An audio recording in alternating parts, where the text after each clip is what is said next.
So I got this brother that's doing an interview, long time ago. And I want you to view how this man is relating to our community in the era and definitely the mindset of what he's going to spew. Let's go check this out. What did you think we were before you began to think of us as human beings? Well, in a way, we thought of you almost as a very superior pet. Something, or rather someone, we had to take care of. Because we had to do so much of their thinking for them. We had to do almost everything for them except living their own lives. Anything outside, we had to do for them. So you up here saying that you view FBAs, or they viewed FBAs, as a superior pet. This is their mindset about black folk. Let me tell you something. Black folks have never been nobody's pet. And you talking about thinking, well, when you prevent a group of people from reading, when you prevent a group of people from getting education that makes them just a little, slow on the education side, so you may have to think for somebody like that, right?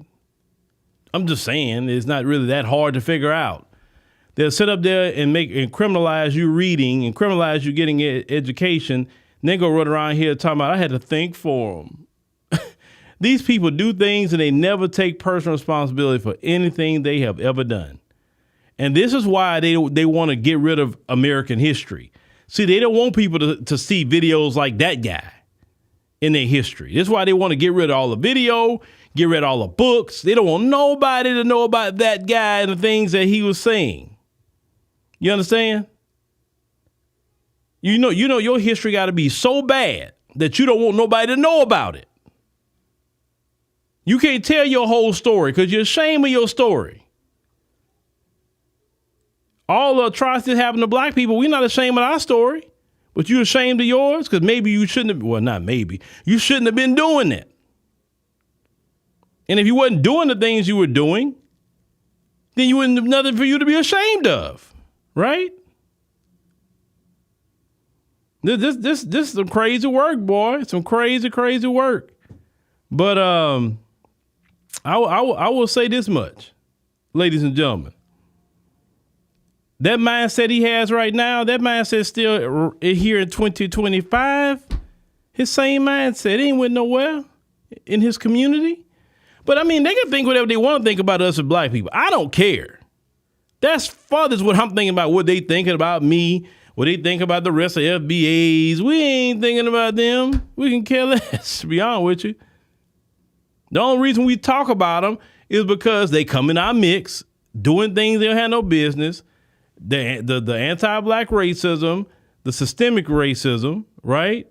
If all that end tomorrow, we ain't got nothing to say about them. I promise you there's nothing to be said about them.